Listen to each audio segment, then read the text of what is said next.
तौसीफ खान, इसी तरीके के संघर्षों के रास्ते ममता बनर्जी सत्ता में आई थी। एक समय था जब लेफ्ट की सरकार थी, ममता बनर्जी सड़क पर होती थी और ऐसी ही तस्वीरें आती थी। बदला निकाल रही है क्या? नहीं, देखिए रोहित जी, कल का जो इंसिडेंट है उसमें हमको याद रखना होगा कि ये कोरोना का दौर है, यहाँ पे बाकायदा प्रोटोकॉल है। आपको रैली निकालने के लिए बीजेपी को परमिशन अगर मिला तो 100 लोग से ज्यादा प्रोटोकॉल है कि आप नहीं निकाल सकते। आपको नवन्ना मार्च करना है तो नवन्ना में 144 लगा रहता है, वहां पे 4 लोगों से ज्यादा असेंबली नहीं हो सकता। तो कानून को तोड़ करके लॉ एंड ऑर्डर सिचुएशन खराब करने का तो काम कर रही है बीजेपी। कल सुबह से जो हंगामा किया गया, लोगों को, यहाँ के जो शहर के लोग हैं उनको कितना दिक्कत हुआ, कितना पब्लिक इनकन्वीनियंस हुआ। कोरोना का जो मास्क और सोशल डिस्टेंस का मामला है उसका धज्जी उड़ा दिया गया। और अभी तो संबित पात्रा जी ने इनकार तो कर बात दिया ही शुरू की थी, कोई वीडियो ही वहां नहीं से है। जहां से मैंने आपको याद दिलाया कि ममता बनर्जी इन्हीं रास्तों से सत्ता में आई, ऐसे ही प्रोटेस्ट करके सत्ता में आई, इसी तरीके से लाठियां खा के सत्ता में आई। और आप बता रहे हैं कि साहब प्रोटेस्ट होता है तो लोगों को दिक्कत होती है। आप ये कह रहे हैं कि ममता बनर्जी खुद लोगों को दिक्कत दे दे के सरकार में आई है। रोहित जी, ये भी देख लीजिए, जब वहां गए कल तो सर वहां भी 144 लगी थी कि नहीं लगी थी वहां हाथरस में? कल का जो मामला था यहाँ पे, ये 3 तारीख प्रोटेस्टर्स, ममता बनर्जी के रैली का देखिए, उसी रोड में पत्थर चला रहे थे। ये 3 तारीख ममता बनर्जी उसी रोड पे। पात्रा जी शांति रखिए, पात्रा जी शांति रखिए। नहीं, आप देखिए उसी रोड पे 3 तारीख को ममता बनर्जी का देख सकते आऊंगा हैं। तब दिखा दीजिएगा प्लीज। मैं आपको फोटो दिखा रहा हूं ममता बनर्जी का।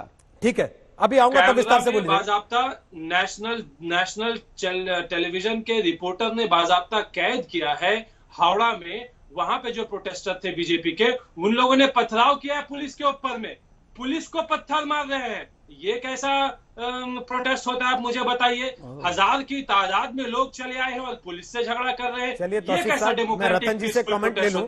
आपको तो पीसफुल प्रोटेस्ट करना है। मैं रतन जी से कमेंट ले लूं तौसीफ साहब, जब पुलिस पे या सेना पे पत्थर मारने वाले कश्मीर में होते हैं तो आप उनकी पैरवी कर रहे होते हैं टीवी पर, लेकिन बंगाल में आपको ये खराब लग रहा है कि भाई ये पत्थर चला रहे थे। ठीक है रतन शारदा, जिस रास्ते ममता बनर्जी आई उसी रास्ते अगर बीजेपी आ रही है तो क्या ममता बनर्जी को अब ये सत्ता संघर्ष खराब लग रहा है जो वो खुद करती रही?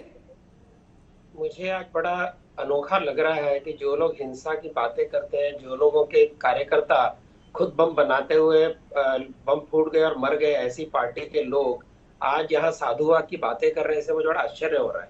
जहां तक हिंसा की बात है, ये बंगाल का दुर्भाग्य है कि पहले कांग्रेस की हिंसा 1970 में नक्सलों के विरुद्ध, फिर कम्युनिस्ट पार्टी की हिंसा 30 साल तक, और अब टीएमसी की हिंसा।